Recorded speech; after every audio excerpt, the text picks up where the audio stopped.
अस्सलाम वालेकुम, welcome back to my channel. अच्छा गाइस, आज जो है इस वीडियो में हमारा मॉक टेस्ट नंबर 20 है। ठीक है, इसमें जो है हम 30 जून के 2025 के जो कुछ एमसीक्यूज हैं वो आप लोग के साथ डिस्कस करेंगे। अच्छा, इसमें जो है वो एमसीक्यूज मिक्स में है। ठीक है, कोई स्पेसिफिक जो है ना तो सब्जेक्ट नहीं है या फिर कोई स्पेसिफिक किसी एक शिफ्ट के एमसीक्यूज नहीं है। ये थोड़े से एमसीक्यूज हैं, तकरीबन 25-26 ही हैं। ठीक है, अभी तक तो यही मिले हैं।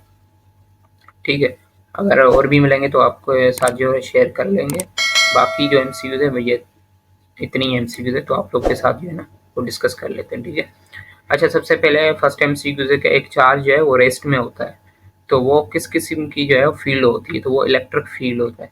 टॉपिक आपने पढ़ा होगा, चैप्टर बी नाम इलेक्ट्रोस्टैटिक, है ना।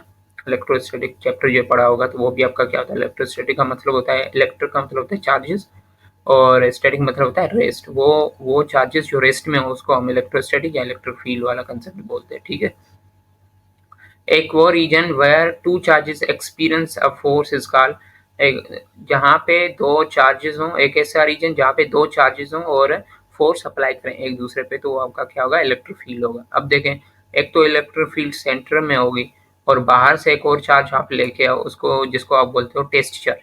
अब जब आप टेस्ट चार्ज पॉजिटिव चार्ज वाले रीजन पे लेके आओगे तो वो रिपेल होगा, तो वो इलेक्ट्रिक फोर्स से क्रिएट होगा ना, इलेक्ट्रिक फील्ड क्रिएट होगी।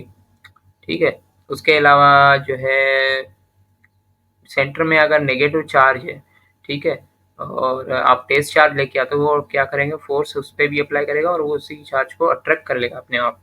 तो वो भी देखो कंसेप्ट क्या है, इलेक्ट्रिक फील्ड का ही है। ठीक है, तो पॉजिटिव चार्ज और नेगेटिव चार्ज जो होते हैं वो हमेशा आपको पता है कि पॉजिटिव चार्ज जो होती है इलेक्ट्रिक फील्ड में वो हमेशा आउटवर्ड डायरेक्शन होता है, और इलेक्ट्रिक फील्ड होता है उनका डायरेक्शन इनवर्ड होता है। तो ये तो आपने पढ़ा होगा। अच्छा, जी की जो वैल्यू कैपिटल जी है उसकी वैल्यू अगर इंक्रीज कर रहे हो तो जी की वैल्यू, स्मॉल जी की वैल्यू क्या होगी, तो वो भी इंक्रीज होगी। ठीक है, उसके अलावा वो भी इंक्रीज होगी। ठीक है, फिर भी ये थोड़ा सा डाउट में है, मैं आपको फिर भी कंफर्म करके ना सही से ऑप्शन बता दूंगा डिस्क्रिप्शन। क्वेश्चन नंबर 4 है, who discovered the hydrogen, hydrogen किसने डिस्कवर किया था, तो वो आपका कैवेंडिश है।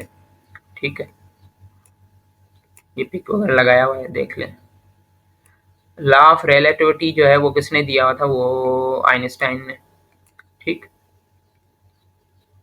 The third law of motion is also called, third law of motion जो है हम इसको किसको बोलते हैं, एक्शन रिएक्शन लॉ को बोलते हैं। ठीक है, क्वेश्चन नंबर 7 है, unpaired electrons in the last orbit of an element are called its, जो अनपेयर्ड इलेक्ट्रॉन होते हैं किसी भी लास्ट ऑर्बिट में मौजूद होते हैं उस एलिमेंट को हम क्या बोलते हैं, वैलेंसी बोलते हैं। क्वेश्चन नंबर 8 है, total number of double bonds in benzene, benzene में total number of double bond कितने, टोटल नंबर डबल बॉन्ड कितने हैं। ठीक है ना, वो देखने आपको कितने हैं, 3। ये पिक भी लगी हुई है बेंजीन की, इसका फार्मूला भी याद रख लें, CH क्या पता आ जाए जिनके यहाँ टेस्ट कर लें। उसके अलावा क्वेश्चन 9 है, in ethene how many double bonds are present, ethene में डबल बॉन्ड कितने हैं, एक है। ये देखिए पिक में भी आपको दिखाई दे रहा है, ठीक। उसके अलावा क्वेश्चन नंबर 10 है, in ethyne at least how many triple bonds are present, ethyne में ट्रिपल बॉन्ड कितने होते हैं, एक ही होता है, उसमें भी ये देखिए पिक है। ठीक है, उसके अलावा एक कंप्लीट साइकिल वो इक्वल कितने के इक्वल होती है, 360 के इक्वल होती है कंप्लीट साइकिल। और राइट एंगल जो होता है वो जो इसको हम 90 पे एंगल को बोलते हैं। उसके अलावा फिर 180 जो वो स्ट्रेट एंगल होता है। ठीक है, द ऐसा यूनिट ऑफ फोर्स, फोर्स का ऐसा यूनिट वो न्यूटन होता है। देखें यही है एमसीयू, सिंपल सिंपल घूम रहे हैं बस। मीथेन है, मीथेन है उसका फार्मूला CH4। ठीक है, which gas is used in balloons to make the them float, तो ये आपका हीलियम है। बलून में जो गैस होती है वो हीलियम होती है। Which part of cell control its activity, ये बायो का क्वेश्चन है कि कौन सा पार्ट है सेल का जो कंट्रोल करता है पूरी एक्टिविटीज को सेल की, तो वो आपका न्यूक्लियस है। पानी अगर बोल दें कि साइटोप्लाज्म, वो आपका मतलब एक पूरी सेल में जो पानी है, ठीक है, तो उस पानी को हम नाम क्या देते हैं, साइटोप्लाज्म में। या सेल का वो कौन सा पार्ट है जो प्रोटीन फैक्ट्री है, तो आपका राइबोसोम्स होता है। या outermost layer plant cell में कौन सी है, तो सेल वाल है। ठीक है, तो ये थोड़े से एमसीयूज आपको डिस्कस कर लिए, ये ध्यान में रखिए क्या पता आ जाए इनमें से। ग्लूकोज का फार्मूला C6H12O6 है। ठीक है, और ये जो C6H6 है बेंजीन का है, CH3OH मिथाइल अल्कोहल का है, C2H5OH इथाइल अल्कोहल का है। What is the dimension for power? Power का डायमेंशन ये पहली बार आया था, ml² per t³, ठीक है।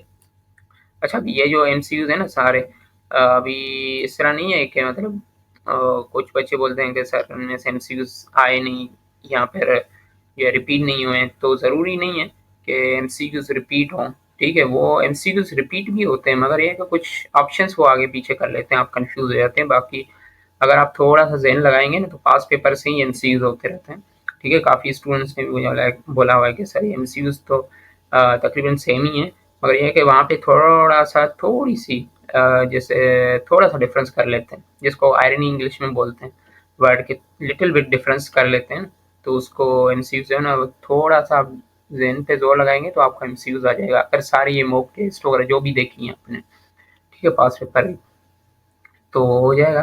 बाकी ये है कि ज़रूरी नहीं है कि जो है वो ये सेम ही एमसीक्यूज हैं, इस तरह नहीं है। वो भी ज़ाहिर बात है सीट दे रहे हैं आपको, ऐसे थोड़ी फ्री में देंगे सारे पास पेपर उठा के। कुछ तो एमसीक्यूज होंगे ना जो थोड़े से आपको परेशान करेंगे, मगर परेशान होने की ज़रूरत नहीं है वहाँ पे। और वहाँ पे थोड़ा सा वो ज़हन पे भी फोर्स लगाएंगे ना तो फिर आपका एमसीक्यूज आराम से हो जाएगा, ठीक है। होते यही है, देखो ना सेम ही एमसीक्यूज है। फर्स्ट 17 जो है ना वो जून से इधर ही से आगे पीछे कर रहे हैं एमसीक्यूज, बाकी तो और कुछ भी नहीं है, ठीक है। उसके अलावा जैसे डायमेंशन पावर की ml²/t³ है, बेंज वाटर की फ्रीजिंग पॉइंट कितनी है, वो 0 डिग्री सेल्सियस है। उसके अलावा which law states every reaction is an equal and opposite reaction. अब ये ऊपर आया हुआ था कि थर्ड लॉ ऑफ मोशन को हम क्या बोलते हैं, अब ये मेरे ख्याल से सेकंड शिफ्ट या थर्ड में या फिर थोड़ा सा पिछली जो टेस्ट होंगे उनमें से कुछ एमसीक्यूज आए होंगे। तो ये आपका क्या होगा, न्यूटन थर्ड लॉ, ठीक है। उसके अलावा फिर विच acid is found in car batteries. Car batteries में कौन सा एसिड है, ये आपका सल्फ्यूरिक एसिड होता है, जिसको हम H2SO4 बोलते हैं। क्वेश्चन नंबर 28 है, which are the following is a vector quantity. इनमें से बताओ वेक्टर क्वांटिटी कौन सी होती है, वो आपका फोर्स है। डिस्टेंस, टेम्परेचर, स्पीड सारे जो हैं वो क्या हैं, आपके स्केलर क्वांटिटी है। Frequency is reciprocal of the, frequency reciprocal किसका है, टाइम पीरियड के, ठीक है। लाइटेस्ट पार्टिकल एटम में कौन सा इलेक्ट्रॉन है, और हेवी पूछ लें तो वो प्रोटॉन है, ठीक है ना। Which gas essential for respiration, ये बायो का है, रेस्पिरेशन के लिए कौन सी गैस जो है वो लाजमी है, तो ऑक्सीजन जो है वो लाजमी है।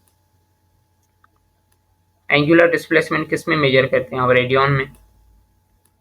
और which property allow a body to resist change in motion, एक ऐसी प्रॉपर्टी जो किसी बॉडी को रोके कि अपनी स्टेट चेंज ना करे, तो उसको हम बोलते हैं क्या, नहीं मतलब अलाउ करे कि वो अपनी पोजीशन जो है या मोशन जो है वो चेंज कर दे। अगर अगर गाड़ी मोशन में तो उसको स्टॉप करे, या अगर स्टॉप में तो उसको मूवमेंट कराने में हेल्प करे, तो इस चीज़ को हम इनर्शिया बोलते हैं, ठीक है। तो ये आज के कुछ एमसीक्यूज थे और ये मिक्स में थे, बाकी इंशाल्लाह अगर और भी मिलेंगे तो आप लोग के साथ डिस्कस कर लेंगे। बाकी अल्लाह हाफिज़, दुआ में याद रखिएगा और सब्सक्राइब वगैरह सब कुछ लाजमी करिएगा, ठीक है। दोस्तों के साथ शेयर करिएगा। ओके, अल्लाह हाफिज़।